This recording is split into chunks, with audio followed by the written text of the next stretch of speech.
എന്താ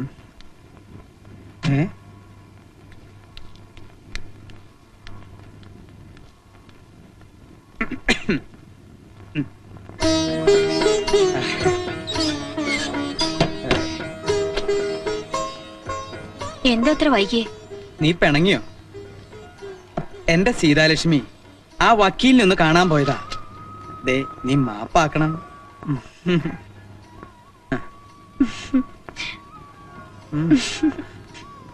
നോക്കട്ടെ. നാശം, ഈ സമയത്ത് തന്നെ അടിക്കണം. ഹലോ, ദമയന്തി പേசுறேன். അയ്യോ, അത് നാത്തൂനാ, മദിരാശിന്നാവും. ചേട്ടൻ ഉറക്കമായിരുന്നോ? അതറിയാനാണോ ഈ പാതിരാത്രി നീ ഇങ്ങോട്ട് വിളിച്ചത്? ഞാൻ അങ്ങോട്ട് വിളിക്കാം. അതെ, അയ്യോ ഫോൺ വെക്കാതെ, ഞാൻ മരിക്കാൻ പോവാ. എനിക്കിനി ജീവിക്കണ്ട ചേട്ടാ. കണവനാ നനച്ച് ഇത്ര നാള് ഞാൻ ക്ഷമിച്ചു. ഇനി എനിക്ക് വയ്യ. അതെ, ഞാനിപ്പോ ചാവും. ദമയന്തി, നീ ഭ്രാന്ത് പറയാതെ. എനിക്ക് ജീവിതം മടുത്തി ചേട്ടാ. എന്റെ കണക്കൂട്ടലുകളെല്ലാം പിഴച്ചു. അയ്യോ, ഇന്താലും ശരിപ്പെട്ടു വരാത്. നിനക്ക് അയാളെ വേണ്ടെങ്കിൽ നീ ഇങ്ങോട്ട് പോരെ. ബുദ്ധിമുട്ടാവും. അയ്യോ, എനിക്കൊരു ബുദ്ധിമുട്ടില്ല സീതാലക്ഷ്മി, നീ പറഞ്ഞോട്ടെ. എന്റെ നാത്തൂനെ അവ്യയം കാണിക്കല്ലേ. ഇനി പോരെ, ഞങ്ങളൊക്കെ ഇല്ലേ ഇവിടെ. ഇത് എവിടുന്നാ വിളിക്കുന്നേ? മദ്രാസിന്നാ? നീ തന്നെ ഇത് എവിടുന്ന വിളിക്കുന്നേ? മദ്രാസിന്നാണോ? പിന്നെ എവിടുന്നാ? അടുത്തെന്ന് പറഞ്ഞാൽ? തൊട്ടടുത്തെന്ന് പറഞ്ഞാൽ? ഏത് വാതില്? എവിടുന്നാ? ഈ ബെഡ്റൂമിന്റെ മുമ്പിൽ നിന്നു.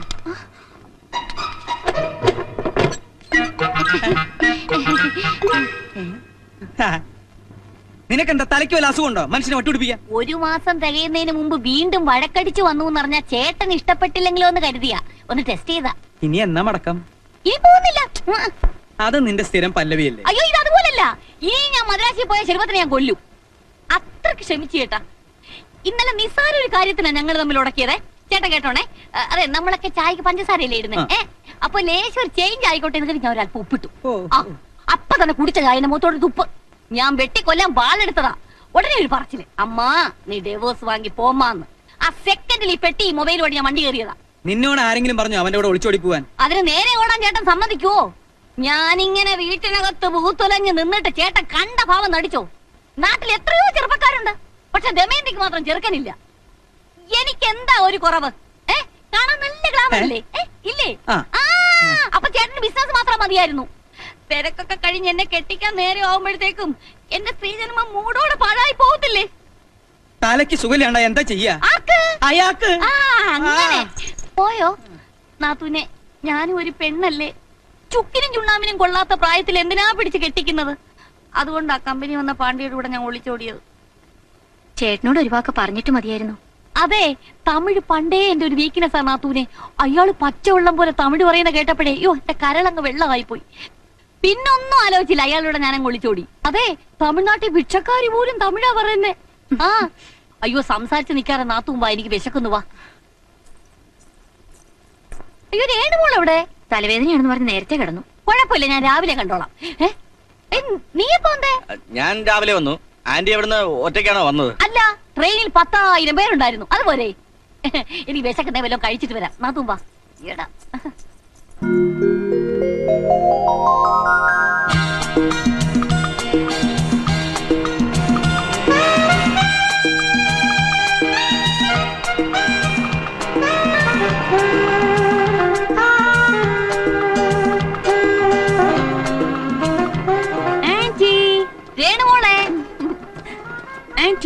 இனிமே நீ என்னை விட்டு எங்கேயும் போக கூடாது. இல்லையம்மா, இனிமே உன்னை விட்டு நான் எங்கேயுமே போக மாட்டேன். இது சத்தியம் சத்தியம் சத்தியம். வா கேரு. Okay right. ஆண்டவா,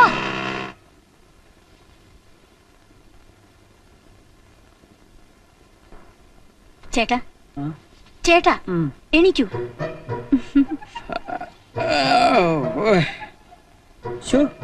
ഉറങ്ങാൻ കിടക്കുമ്പോണ്ടായില്ലോ. ഇത് എവിടെ പോയി?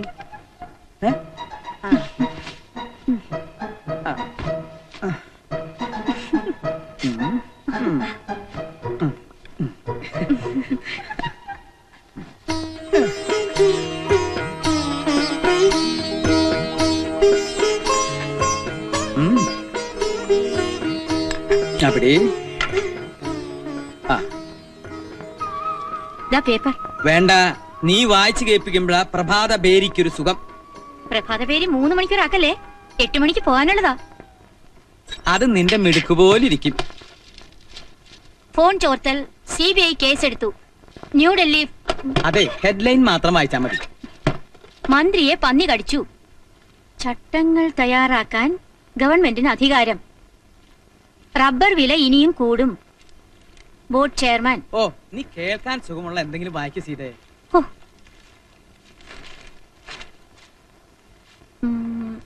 കേരളത്തിൽ എണ്ണവില കുറയും. പെട്രോൾ ഇറക്കുമതി ചെയ്യാൻ കേന്ദ്ര തീരുമാനം.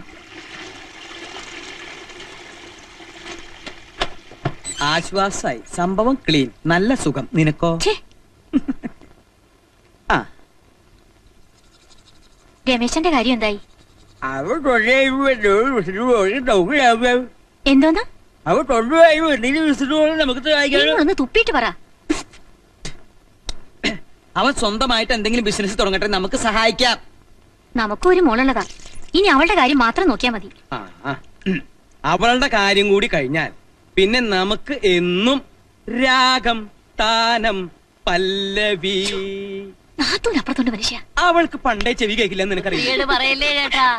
പടനിയാണ്ടവൻ സഹായിച്ച് എന്റെ ചെവിക്ക് യാതൊരു കുഴപ്പവുമില്ല. ആവശ്യമില്ലാത്തതാണെങ്കിൽ എത്ര അടക്കി പറഞ്ഞാലും വൃത്തിയായിട്ട് എനിക്ക് കേൾക്കാം.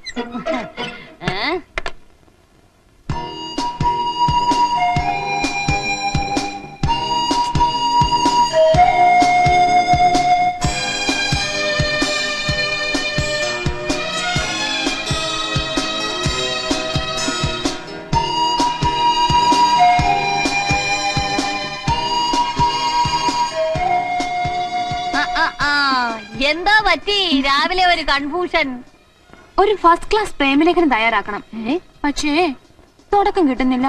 ആ, ചോദിക്കാൻ മറന്നു. നിന്റെ കാതലിപ്പ് എങ്ങനെ പോകുന്നു? ഇപ്പോഴും അസ്ഥിയിലാണോ? അസ്ഥി കഴിഞ്ഞ് മജ്ജയിലോട്ട് കയറി. അച്ഛൻ അറിഞ്ഞു? ആ, പക്ഷേ അറിഞ്ഞില്ലെന്ന് നടിച്ച് നടക്കുവാണെന്ന് തോന്നുന്നു. ബാലേന്ദ്രൻ ഇന്നൊന്ന് കണ്ടാലോ? ആൾ ഒരാഴ്ചയായി സ്ഥലത്തില്ല. ബാംഗ്ലൂരിലാ. കാർ റാലിക്ക് പോയതാ. ഹോ, റാലി എന്ന് പറഞ്ഞ ബാലേട്ടൻ ചത്തുകളയും. അയ്യോ, അതോർത്ത് പോലും വിഷമിക്കണ്ട. ഒരുവിധമുള്ള റാലിയൊക്കെ കല്യാണത്തോടെ തീർന്നു കിട്ടും. പിന്നെ കല്യാണം കഴിഞ്ഞാൽ കാർ റാലി പോയിട്ട് ഒരു സൈക്കിൾ റാലിക്ക് പോകാനുള്ള ആവേശം പോലും കാണത്തില്ല. അതുറപ്പ്. അതങ്ങ് പാണ്ടിയില്. ഇവിടെ അതല്ല. പ്രേമത്തിന്റെ ടെമ്പോ കുറയാതിരിക്കാൻ ബാംഗ്ലൂർ അഡ്രസ്സിൽ ഒരു ഉഗ്രൻ സാധനം അങ്ങ് കാച്ചാന്ന് വെച്ചാ. ആന്റിക്ക് കിട്ടിയ പഴയ സാധനം എല്ലാം കയ്യിലുണ്ടോ? പിന്നില്ലേ, ഇഷ്ടം പോലെ ഉണ്ടായിരുന്നു. നിന്റെ അച്ഛൻ തീരെ കലാബോധമില്ലാത്തവനാ. ഞാൻ ആ തമിഴനോട് ഒളിച്ചോടിയ ദിവസമേ എല്ലാം പേർക്ക് തീയിലിട്ടു. അയ്യോ, പുരാവസ്തു വകുപ്പിൽ വെക്കേണ്ട മെറ്റീരിയൽസ് ആയിരുന്നു. ഒരു കോപ്പി പോലും എടുത്ത് വെക്കാൻ പറ്റിയില്ല. എത്ര തലമുറയ്ക്ക് ഉപയോഗപ്പെടേണ്ടതായിരുന്നു. ആ, പോട്ടെ, നീ വിഷമിക്കൊന്നും വേണ്ട. ആന്റി മോക്കൊരെണ്ണം ഡ്രാഫ്റ്റ് ചെയ്ത് തരും. പോരെ? ആ, എന്നാ ഐശ്വര്യമായിട്ട് തുടങ്ങിക്കളയാം. ക്യാപിറ്റൽ ലെറ്റർ തന്നെ എഴുതിക്കോ. പരമപ്രാണേശ്വര ഓർ എൻ കാതലെ. പ്രേമത്തിന്റെ നടുക്കടലിൽ സ്വപ്നത്തിന്റെ ഉപ്പുചാക്കുമായി വന്ന തോണിക്കാരിയാണ് ഞാൻ. എന്റെ ഉപ്പുചാക്ക് കടൽ വീണ് അലിഞ്ഞു പോകാതെ ബാലേട്ടന്റെ ഹൃദയമാകുന്ന ഗോഡൌണിലേക്ക് ചുമന്നു മാറ്റൂ. ചാളം കേട്ടിട്ട് തന്നെ ഛർദിക്കാൻ വരുന്നു. അപ്പോഴേ ദമയന്തി, നീ എന്റെ മോൾക്ക് ആവശ്യമില്ലാത്തൊന്നും പറഞ്ഞു കൊടുക്കണ്ട. ആവശ്യമില്ലാത്തൊന്നും അല്ലേട്ടാ. ഞാൻ നല്ല കാര്യങ്ങൾ പഠിപ്പിച്ചു കൊടുക്കുമായിരുന്നു. അതും തിരുക്കുറലിന്ന്. തിരുക്കൊടലിന്ന് നീ അങ്ങനെ പഠിപ്പിക്കണ്ട. പഠിക്കണി. ആ, പോയി. എന്തൊരു സെൻസ് നിന്റെ തന്തയ്ക്ക്. ഞാൻ സമ്മതിക്കില്ല, സമ്മതിക്കില്ല. എന്ത് വന്നാലും ഞാനത് ഒപ്പിടില്ല. എന്റെ സീതയെ എല്ലാം നല്ലതിന് വേണ്ടിയല്ലേ ഞാൻ ഈ പറയണേ. ഈ പെറ്റീഷനിൽ നീ ഒപ്പിടണം. കെട്ടിയ താലി ഊരിക്കൂടെ ചേട്ടാ. ദോഷ.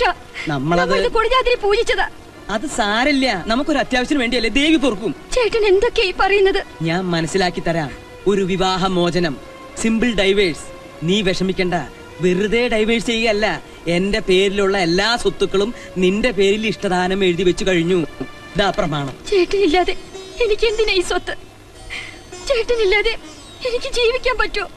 അതൊന്നും ഇനി പറഞ്ഞിട്ട് ഒരു കാര്യമില്ല. നമ്മൾ നാളെ തന്നെ ജോയിന്റ് പെറ്റീഷൻ കൊടുക്കും ഡൈവേഴ്സ് കിട്ടാൻ. എന്ത് കാരണം പറഞ്ഞ ഈ ഡൈവോഴ്സ്? അതിന്റെ കാരണത്തിനുള്ള സർട്ടിഫിക്കറ്റ് ഒക്കെ വക്കീൽ ഒപ്പിച്ചോളും. ഹർജി കൊടുത്താൽ അപ്പ തന്നെ പിരിച്ചു തരാമെന്ന് അയാൾ ഏറ്റിരിക്കുക. ഇത് നാളെ തന്നെ ഫയൽ ചെയ്യണം. ഞാൻ ഒപ്പിട്ടു, നീയും കൂടി ഒപ്പിട്ടാ മതി. നീ ഇതിൽ ഒപ്പിട്ടില്ലെങ്കിൽ നമ്മുടെ സ്വത്ത് മുഴുവൻ ബാങ്കുകാരും കടക്കാരും വന്ന് കൊണ്ടുപോകും. കമ്പനിയുടെ കടബാധ്യത 2 കോടിയാ. അതിൽ 1 കോടിക്ക് ഞാൻ സമാധാനം പറഞ്ഞേ പറ്റൂ. എന്നാലും വേണ്ടില്ല, ഞാൻ ഇതിന് കൂട്ടി നിൽക്കില്ല. എങ്കിലിത് സംഭവിക്കും. നമ്മൾ കഷ്ടപ്പെട്ടുണ്ടാക്കിയ സ്വത്ത് മുഴുവൻ കടക്കാർ വന്ന് കൊണ്ടുപോകും. പ്രായമായ മോളുടെ കൈയും പിടിച്ച് നമ്മൾ തെരുവിലിറങ്ങും. വല്ല വാടക വീട്ടിലോ കടത്തിണ്ണയിലോ അന്തി ഉറങ്ങാം. ജീവിതം മുഴുവൻ പട്ടിണിയിലാവും. മോളെ ഏതെങ്കിലും ഒരു നിർധനന്റെ കയ്യിൽ ഏൽപ്പിക്കേണ്ടി വരും. നമ്മുടെ മോളെ ഇങ്ങനെ വഴിയാധാരമാക്കാനാണോ നമ്മൾ ഇത്രയും കഷ്ടപ്പെട്ടത്? എല്ലാ സ്വത്തുക്കളും നിന്റെ പേരിലാക്കി നിന്നെ ഡൈവേഴ്സ് ചെയ്താൽ ഈ കടക്കെണിയിൽ നിന്നും ഞാൻ അതിവിദഗ്ധമായി തലയൂരി. നമ്മൾ ഈ ദാമ്പത്യം മുറിക്കുന്നത് നിയമത്തിന്റെ കണ്ണിൽ മാത്രമാണ്. പഴയതിലും അടിച്ചു പൊളിച്ച് നമ്മൾ ഭാര്യാഭർത്താക്കന്മാരായി സുഖമായിട്ട് ഇവിടെ കഴിയും. ഇത് നിയമത്തിന്റെ കണ്ണിൽ പൊടിയിടാനുള്ള വെറും ഒരു ചെറിയ ടെക്നിക്കാണ്. എന്റെ മോളൊന്ന് ഒപ്പിട്ടെ.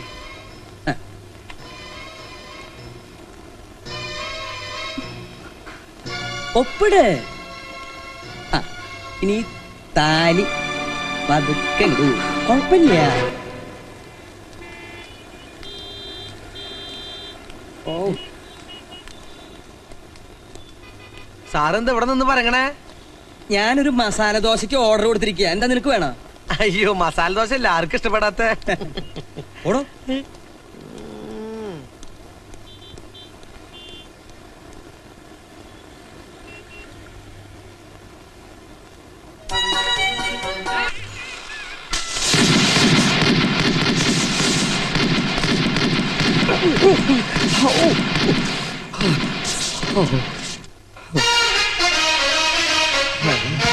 ആരുടെ ഇപ്പൊ വെടിവെക്കാൻ പറഞ്ഞത്?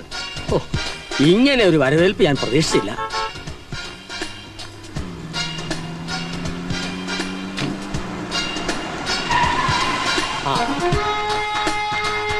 നമസ്കാരം. നമസ്കാരം. പാട്ടല്ല, ഇതാരുടെ കാറാ? ഭഗവാനെ, ഈ കാർ ആരുടേതാണെന്ന് അറിയാത്തവർ ഇപ്പോഴും ഈ നാട്ടിൽ ജീവിച്ചിരിപ്പുണ്ടോ? ഈ വണ്ടി വരുന്നത് കാണുമ്പോൾ മുലകുടി മാറാത്ത കുട്ടികൾ പോലും പറയും, അമ്മേ മാധവൻ നായരുടെ സ്റ്റീം വരുന്നു, മാധവൻ നായരുടെ സ്റ്റീം വരുന്നു. ഓഹോ, ആരായി മാധവൻ നായർ? അത് അതിലും വലിയ തമാശയായി പോയി. ഈ നാട്ടിലെ ഏറ്റവും വലിയ എക്സ്പോർട്ടർ മാധവൻ നായർ അറിയില്ല എന്ന് പറഞ്ഞ് വെറുതെ എന്തിനാടോ ഈ കോട്ടും സൂട്ടും വെയിലത്ത് നടക്കണേ? കൊള്ളില്ലേ? ശരിക്കും പൊള്ളും. ഈ രീതിയിൽ പരിചയപ്പെടാൻ സാധിച്ചതിൽ അതിയായ സന്തോഷമുണ്ട്. നമ്മൾ ആരാണെന്ന് പറഞ്ഞില്ല.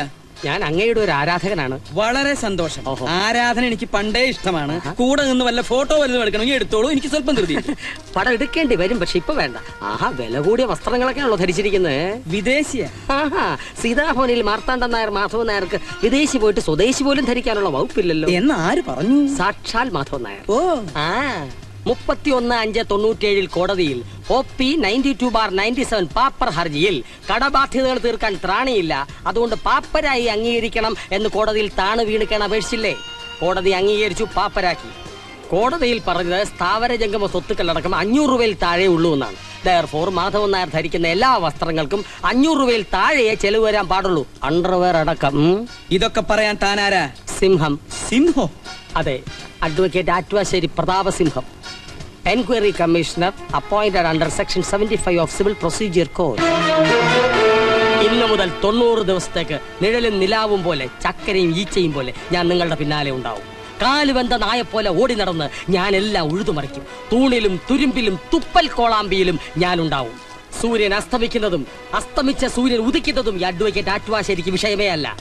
പൂനില ഒഴുകുന്ന നിശബ്ദ രാത്രിയെക്കാളും എനിക്കിഷ്ടം കാറ്റും കോളും ഇടിയും മിന്നലും നിറഞ്ഞ കുറ്റാക്കുറ്റി ഇരുട്ടാണ്.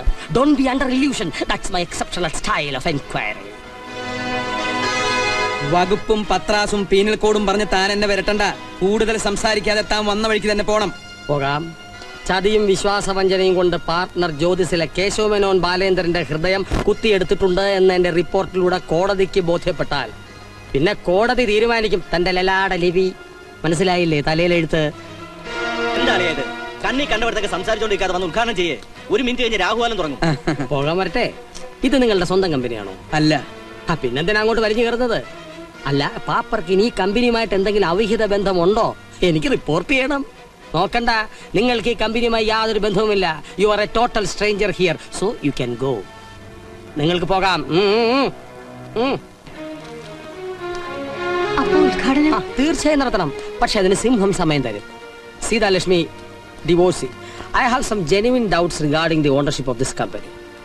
ഈ കമ്പനിയുടെ ഓണർഷിപ്പിനെ സംബന്ധിക്കുന്ന ഫയലുകളെല്ലാം 24 മണിക്കൂറിനകം എന്റെ ഓഫീസിൽ ഹാജരാക്കണം. ഇഫ് ഐ ആം സാറ്റിസ്ഫൈഡ്, ഒരു നല്ല നേരം ഞാൻ ഫിക്സ് ചെയ്യും. അപ്പോൾ ഉദ്ഘാടനം നടത്താം. Bye bye. There is a clause. That you tell before court, sir.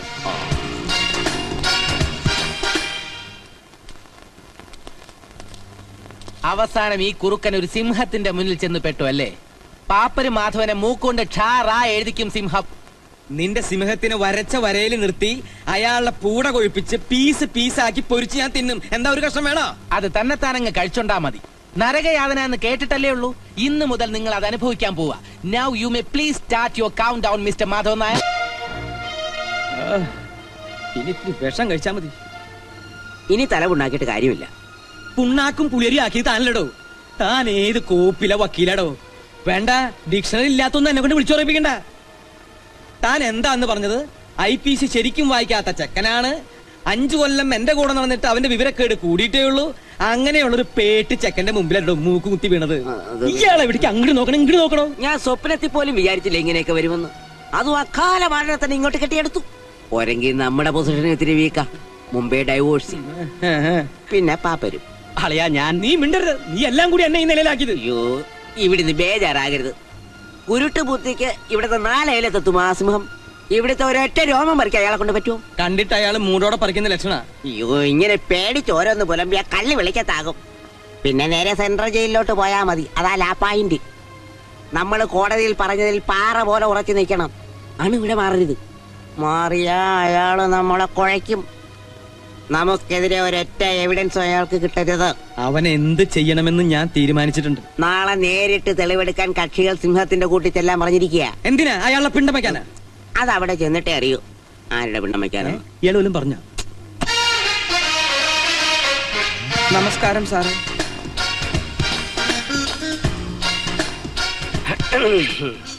All of you come here. എവിടെ പുതിയ കമ്പനിയുടെ രേഖകൾ? എനിക്ക് കമ്പനി ഒന്നുമില്ല. കമ്പനി ഉള്ളത് ഇവർക്ക്. ഡോക്യുമെന്റ്സ് എല്ലാം കീറിയാം. ഗുഡ്. അടിയിലൂടെ എന്തെങ്കിലും പാരയുണ്ടോന്ന് ഞാൻ പിന്നീട് നോക്കിക്കോളാം. എന്തായാലും കമ്പനിയോട് നോക്കിക്കോളൂ. മിസ്റ്റർ അഥവർണൻ, മനസ്സിലായില്ലേ? ഇംഗ്ലീഷിൽ പറഞ്ഞാൽ ഡെറ്റർ, കടക്കാരൻ. ഇയാൾ ഉത്തമർണൻ, ക്രെഡിറ്റർ, അതായത് കാശ് കിട്ടാനുള്ള വ്യക്തി. ഞാൻ ചോദിക്കുന്ന ചോദ്യങ്ങൾക്ക് അധമർണനും ഉത്തമർണനും ഞൊടിയിടയിൽ മറുപടി തരണം. അതായത് ആലോചിച്ച് കള്ളം പറയരുത്. മനസ്സിലായോ? മനസ്സിലായി. എന്ത് മനസ്സിലായി? ആലോചിച്ച് കള്ളം പറയരുതെന്ന്. നോ, ആലോചിക്കാതെയും കള്ളം പറയരുത്. നിങ്ങൾ കമ്പനി വിടുമ്പോ എത്രയായിരുന്നു കമ്പനിയുടെ കടബാധ്യത? 2 കോടി. Liquid cash or solid kind? 2 കൂടി. കമ്പനിയിൽ പോകാതിരുന്നിട്ടും മേനോന്റെ മകളുടെ കല്യാണത്തിനു വേണ്ടി ബാങ്കിൽ ഇട്ടിരുന്ന 20 ലക്ഷം രൂപയും പിൻവലിച്ചല്ലോ. തലയാട്ടിയാ പോരാ, എനിക്ക് ആടാത്ത മറുപടിയാണ് വേണ്ടത്. ആ തുക നിങ്ങൾ എന്താവശ്യത്തിന് ചെലവഴിച്ചു? കമ്പനിയുടെ കടങ്ങൾ വീട്ടാൻ. കറക്റ്റ്, എല്ലാം കോടതി പറഞ്ഞ പോലെ തന്നെ ഉണ്ട്. പക്ഷെ എനിക്കതല്ല വേണ്ടത്. നിങ്ങളൊരു സൂത്രശാലിയാണെന്ന് എനിക്കറിയാം. ദൈവമേ, ഞാനോ? ആരോട് ചോദിച്ചാലും എന്നെ കുറിച്ച് അറിയാം. എന്റെ ജീവിതം ഒരു തുറന്ന പുസ്തകമാണ്. തുറക്കുന്നേ കൊള്ളാം, മലർന്ന് കീറി പോകരുത്. പുസ്തകം അടച്ചു വയ്ക്കൂ. ബൈ സർവ്വ സ്വത്തുക്കളും സ്വന്തം ഭാര്യയ്ക്ക് ഒരു അർദ്ധരാത്രിയിൽ ഇഷ്ടദാനമായി എഴുതി കൊടുക്കാൻ മിസ്റ്റർ നായരെ പ്രേരിപ്പിച്ച തരളിത വികാരം എന്താണ്? സീത സ്നേഹപൂർവ്വം എന്നെ നിർബന്ധിച്ചു. എപ്പോൾ? എവിടെ വെച്ച്? ഇടപ്പറയിൽ. ആ നേരത്ത്. എന്നിട്ട് രണ്ടുപേരും കൂടി ജോയിന്റ് പെറ്റീഷൻ കൊടുത്ത് ഡിവോഴ്സും ചെയ്തു. Thank you. Your arguments are exaggerated, capricious and ridiculous. സൂക്ഷിക്കണം. മിസ്റ്റർ ബാലേന്ദ്രൻ, പ്രധാന ഉത്തമർണൻ, ഇയാൾ പറഞ്ഞൊക്കെ ശരിയാണോ? പച്ചക്കള്ളമാണ് സർ. ഞങ്ങളുടെ സ്വത്തുക്കൾ തട്ടിയെടുക്കാനുള്ള ചതിയും ഗൂഢാലോചനയുമാണ് ഇതിന്റെ പിന്നിൽ. Fraudulent misrepresentation of facts, IPC section 4. വകുപ്പുകൾ ഞാൻ പറഞ്ഞോളാം, അതെന്റെ ഇഷ്ടം പോലുണ്ട്. ബാർബർക്ക് രോമത്തിന് പഞ്ഞുണ്ടാവില്ലല്ലോ. മിസ്റ്റർ ബാലേന്ദ്രൻ, ഒരു കാര്യം ഞാൻ ഓർമ്മിപ്പിക്കുന്നു. കടബാധ്യതകൾ തീർക്കാൻ നിവൃത്തിയില്ലാത്ത പാപ്പരായ ഒരു സാധു മനുഷ്യനെ കോടതി വ്യവഹാരങ്ങളിലൂടെ ശാരീരികമായും മാനസികമായും പീഡിപ്പിക്കാൻ വേണ്ടി സമർപ്പിക്കപ്പെട്ടതാണ് ഈ ഹർജി എന്ന് കോടതിക്ക് ബോധ്യം വന്നാൽ section 468 of Indian penal code പ്രകാരം നിങ്ങൾക്കും കിട്ടും 3 വർഷം തടവും കൂടെ നല്ല പിഴയും. You follow me? അത് മതി സാർ. പ്ലീസ്. ഞങ്ങളുടെ പൈസ തിരിച്ചു കിട്ടുമോ sir? Let me see. Mister Nair, എന്താ? ഭയപ്പെടണ്ട. ഇഷ്ടദാനം എഴുതിയതും വിവാഹമോചനം വഴി പാപ്പരായതും നിയമത്തിന്റെ പഴുതിലൂടെ രക്ഷപ്പെടാനാണെന്ന് കോടതിക്ക് ബോധ്യം വന്നാൽ സെക്ഷൻ 4 ഓഫ് ഇൻസോൾവൻസി ആക്ട് പ്രകാരം നിങ്ങളുടെ സകല വസ്തുവകകളും കോടതി ഏറ്റെടുത്ത് ഇവർക്ക് വിതരണം ചെയ്യും. You understand? എല്ലാവർക്കും പോകാം. ഞാൻ വിളിക്കുമ്പോൾ വരണം. ചിലപ്പോ വിളിക്കാതെയും വരേണ്ടി വരും. ഞാനൊരു പാവം നായരാണ് സാർ. കമ്മീഷനെ സ്വാധീനിക്കാൻ ശ്രമിക്കരുത്. You understand? You go man.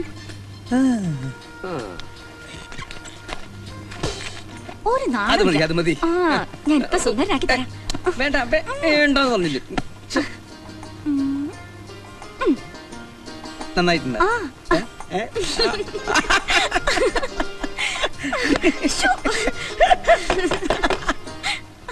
ആരാത്? വേണ്ടപ്പെട്ട ഒരാളാ. വേണ്ടപ്പെട്ട ആളാന്ന് പറഞ്ഞാൽ വേണ്ടപ്പെട്ട ഒരാള്. അവന്റെ ചില സമയത്ത് തമാശകൾ കാണണം, നീ കണ്ടല്ലേ? ഇതിനകത്ത് എന്താണ് ബിസിനസ്? അത് കൊള്ളാം. പാതിരാത്രിക്ക് എന്റെ വീട്ടിൽ കയറി വന്ന് എന്നോട് ചോദിക്ക ഇതിനകത്ത് എന്താ ബിസിനസ്. ഇത് നിങ്ങളുടെ വീടാണെന്നോ? അപ്പൊ പാപ്പരാകാൻ വേണ്ടി കോടതിയിൽ പറഞ്ഞതൊക്കെ പച്ച കള്ളമാണെന്നോ? ഏതാ ഈ ഉമ്മൻ? ഉമ്മനോ? ഉമ്മനല്ല, ഉമ്മൻ, സ്ത്രീ. അതെന്റെ ഭാര്യ. ആ മുഖം ഒന്ന് കാണണം. വക്കീൽ, എല്ലാത്തിനും ഒരു അതിരുണ്ട്. ഞങ്ങളുടെ കിടപ്പുമുറി വന്നിട്ട് ഞങ്ങളെ എഴുന്നേൽപ്പിച്ചിട്ട് എന്റെ ഭാര്യയുടെ മുഖം കാണുന്ന പറഞ്ഞാ സ്റ്റോപ്പ് യുവർ ബ്ലീഡിംഗ് നോൺസെൻസ്. ഇവർ നിങ്ങളുടെ ഭാര്യയോ? കോടതി രേഖകൾ പ്രകാരം Hindu marriage act section 13B അനുസരിച്ച് ഈ സ്ത്രീയെ നിങ്ങൾ 31/3/97 മോർണിംഗ് 11:30 ഡിവോഴ്സ് ചെയ്തു. U follow me? എന്നിട്ടും ഈ സ്ത്രീയുമായി നിങ്ങൾക്ക് എന്താ ബന്ധം? യാതൊരു ബന്ധമില്ല. Then this is house trespassing in the midnight, which is punishable under section 456 of IPC. പാതിരാത്രിയിൽ പരസ്ത്രീയുടെ പട്ടുമെത്തയിൽ പള്ളി ഉറങ്ങാൻ ഒരു സാധാരണ പൗരന് അവകാശമില്ല. പിന്നെയാണോ ഒരു പാപ്പർക്ക് പാപ്പരെ 3 വർഷം തടവും പിഴയും. ഇതെന്തിനാണ് ഈ പുള്ളി? പാപ്പർക്ക് കണ്ടുപിടാതിരിക്കാനാണോ? താനൊന്ന് ഇറങ്ങി പോണ്ട. This is my duty. I will enter at any time, any place, any moment. Divorce നേടി നാട്ടുകാരെ മണ്ടന്മാരാക്കിയതോ പോട്ടെ, നിയമത്തിന്റെ കണ്ണിൽ പൊടിയിട്ടിട്ട് വീണ്ടും നിങ്ങൾ ഭാര്യ ഭർത്താക്കന്മാരായി സുഖിച്ച് ജീവിക്കുകയാണല്ലേ? അങ്ങനെയാണെങ്കിൽ നിങ്ങൾ സമ്മതിച്ചാൽ മതി. നിങ്ങൾക്കൊരു 7 വർഷത്തെ പ്രശ്നം വരും. അതോടെ എന്റെ ഡ്യൂട്ടി തീരും. നിങ്ങൾ ഉദ്ദേശിക്കുന്ന പോലെ ഞങ്ങൾ തമ്മിൽ യാതൊരു ബന്ധമില്ല. വെറുതെ കുനിച്ചുണ്ടാക്കരുത്. പിന്നെ എന്തിനാണ് നിങ്ങൾ ഇവരുടെ മുറി കരുത്? പറയൂ. ബോറടി മാറ്റം വെറുതെ ഒന്ന് കരുതാ. അന്യ സ്ത്രീയുടെ കിടപ്പറ നിങ്ങൾക്ക് ബോറടി മാറ്റാനുള്ള സുവാസ കേന്ദ്രമാണോ? അതും ക്രിമിനൽ ട്രസ്പാസ് സെക്ഷൻ 442. ജാമ്യം കിട്ടുകയല്ല, നോൺ ബെയിലബിൾ ഒഫൻസ്. ഒരു കാര്യം ഞാൻ ഉറപ്പിച്ചു പറയാം, അനാവശ്യ ചിന്തയോടെ ഈ പെണ്ണുമ്പിള്ളയുടെ മുറിയിൽ വലിഞ്ഞു കയറാമെന്നുള്ള വ്യാമോഹം മനസ്സിലുണ്ടെങ്കിൽ അതിപ്പോഴേ പറിച്ചു കളഞ്ഞേരെ. രാവും പകലും ഞാൻ ഈ വീടിന്റെ പരിസരത്ത് തന്നെ ഉണ്ടാവും. അടുത്ത 3 മാസം ഞാൻ ഈ വീടിന്റെ മുകളിൽ കാർമേഘമായി ചൂഴ്ന്നു നിൽക്കും. 90-ാം ദിവസം